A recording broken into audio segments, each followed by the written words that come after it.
हाँ जी मेरे CMA aspirants, a very good morning, good evening, good afternoon. आप जब भी इस वीडियो को देख रहे होंगे दोस्तों, स्वागत है आपका एक नए वीडियो में। दोस्तों मैं उम्मीद कर रहा हूं आप सबके हाल चाल अच्छे होंगे। मैं बता दूं मैं भी बहुत जबरदस्त हूं दोस्तों।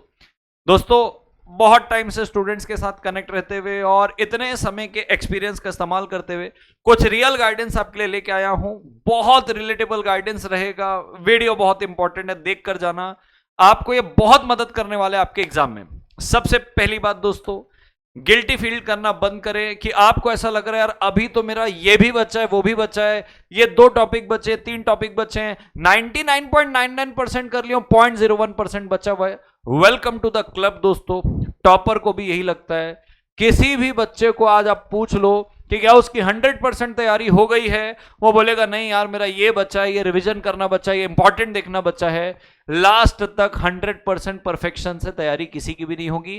तो अपने आप पे अंदर गिल्टी फील करना बंद करिए कि अरे यार मेरे साथ ही शायद ऐसा हो रहा है, मेरा ही शायद इतना कुछ बचा है, बाकी सबका तो हो गया होगा। नहीं, सबका वही हाल है। Welcome to the club.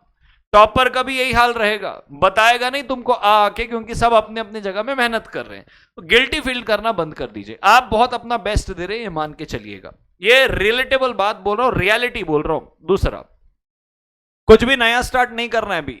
कोई नया मैराथन, कोई नया रिवीजन वीडियो, कोई नया चैप्टर, आहा, जो पढ़े हुए हो उसको पढ़ लो भाई।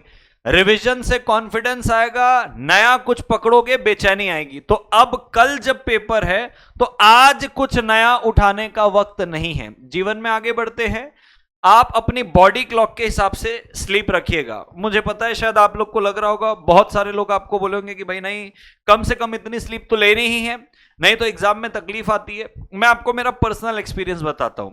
ये डिपेंड करता है आपकी बॉडी के ऊपर। मैं भी नाइट आउल हूं। बहुत सारे इवेंट्स में ऐसा हुआ है, मैं रात भर किसी पेपर के लिए पढ़ा हूं और एग्जाम में भी बहुत अच्छे से पेपर दे के आया हूं। बट मेरे ही साथ कुछ पेपर में ऐसा हुआ है कि नींद कॉम्प्रोमाइज होने की वजह से मेरे पेपर में इंपैक्ट आया है। तो आपको आपकी बॉडी को समझना है कि आपकी बॉडी कैसा रिस्पॉन्ड करती है जब आप नहीं सोते और सोते हो। तो कई लोगों को ऐसा लगता है कि भाई रात को मैं पढ़ लेता हूं, बहुत बढ़िया, सुबह 1-2 घंटे की नींद ले लूंगा, कर लूंगा। कई लोगों को नींद बहुत जरूरी होती है। तो मैं आपको इस परिस्थिति में यह सजेशन नहीं दूंगा कि नहीं बेटा रात को सोना जरूरी है तो ही तो सुबह अच्छे से पेपर दे पाएगा, क्योंकि शायद आपके दिमाग में ऐसा चल रहा होगा कि नहीं यार मैं तो सोचा था रात भर पढ़ूंगा और थोड़ा सा सोऊंगा। तो मैं ना तो ये बोल रहा हूं कि आप रात भर पढ़ो, ना तो मैं ये बोल रहा हूं कि आप मस्त से नींद लो, कम से कम 4-5 घंटे की, फिर पेपर दो। ये मैं आपके ऊपर छोड़ रहा हूं। आप अपनी बॉडी को समझिए, आपकी बॉडी कैसा रिस्पॉन्ड करती है स्लीप मिलने पे और ना मिलने में, उस हिसाब से आप डिसाइड करिएगा।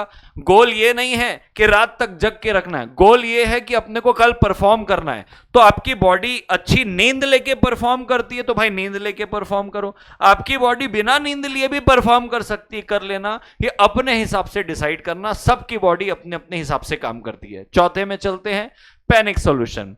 अगर एग्जाम में आपको ऐसा लगता है पेपर देख के कि अरे भाई मतलब पता नहीं मेरे को बनेगा कि नहीं बनेगा, मेरे को ये याद आएगा कि नहीं आएगा, भाई साहब अपने आप को ये बोलो, और ये रियल बात है, ये मुझे सब कुछ जानने की जरूरत ही नहीं है। सब कुछ जान लोगे क्या? 100% आपको जानना है क्या?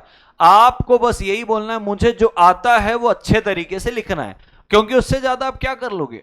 अब जो चीज आती वही ना अच्छे से लिखोगे।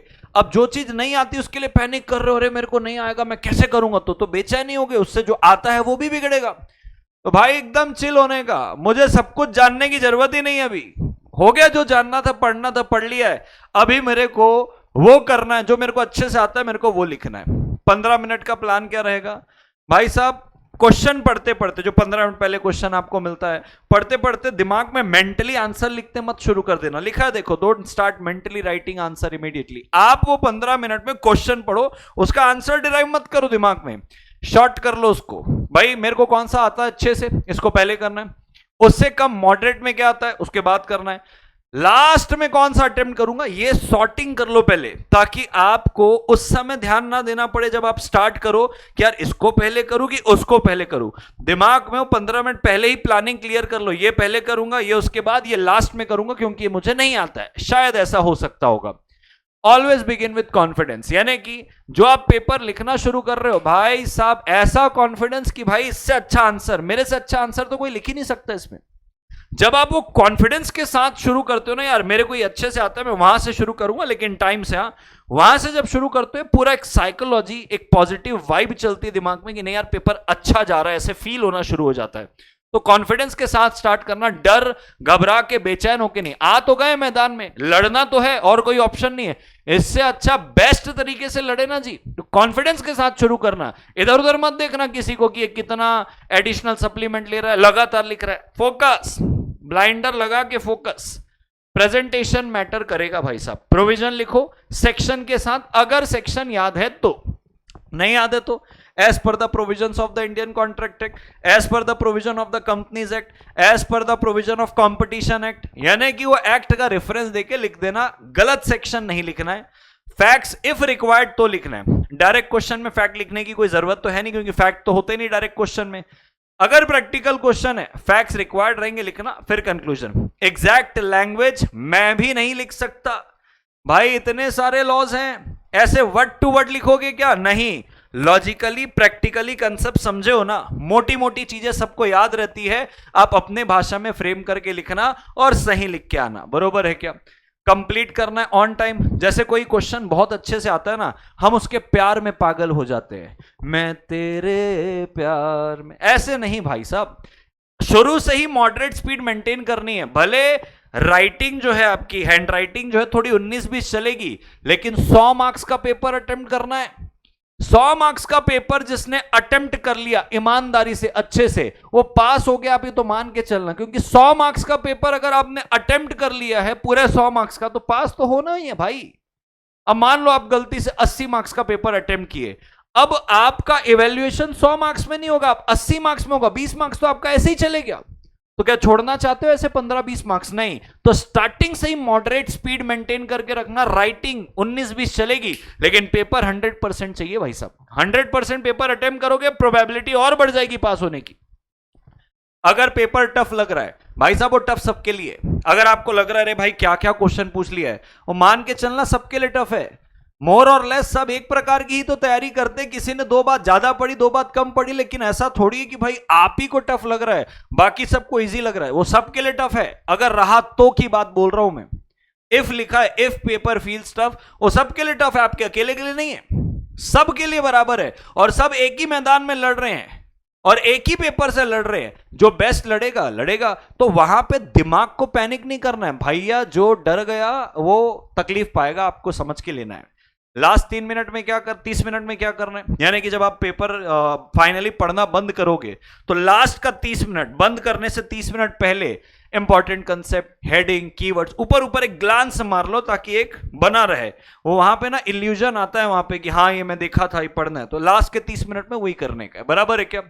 ध्यान रखना, जो काम स्टूडेंट है और एवरेज प्रिपरेशन है, यानी शांति में, अरे भाई बेस्ट कर लिया है, एवरेज प्रिपरेशन रखा है लेकिन दिमाग शांत है, और एक पैनिक स्टूडेंट, उसकी प्रिपरेशन खतरनाक है, 3-4 रिवीजन करके बैठा हुआ है, कौन परफॉर्म बेटर करेगा? आपको ही पता है, परफॉर्म बेटर काम स्टूडेंट ही करेगा, क्योंकि दिमाग से शांत है वो। आपकी प्रिपरेशन बहुत तगड़ी, लेकिन आप घबराए हुए तो कैसे चलेगा? तो इसीलिए ट्रस्ट योरसेल्फ, खुद के ऊपर विश्वास रखना, ये पहली जीत होती है भाई साहब। भाई मेरे को भरोसा है मेरे ऊपर, मैं कर लूंगा, मैं इतने समय से पढ़ा हूं भाई साहब, मैं कर लूंगा, यस। ये पहली जीत होती है भाई साहब, खुद पे ऊपर भरोसा करना। फिर तो एग्जाम तो निकल ही जाएगा। आपको कमेंट करके जाना है भाई साहब, I will clear my CMA exam in June 2026, और रिजल्ट आएगा, आप उसको एडिट करेंगे कमेंट को, सर बोला था ना करूंगा क्लियर, आज मैंने क्लियर कर लिया है, मैं आज CMA फाइनल में आ गया हूं, सर मैं आज CMA final so and so clear कर लिया हूं, सर मैं CMA सो एंड सो बन चुका हूं। ये मैनिफेस्ट करके आप जाएंगे। I wish you all the best to all my CMA aspirants. दोस्तों, हम सब ने मिलकर बहुत मेहनत की है, वो मेहनत का रंग लाएगी। आप अपने ऊपर भरोसा रखिए, परमेश्वर का नाम लीजिए, और बस रगड़ के आ जाइए पेपर को। I wish you all the best once again to all of you.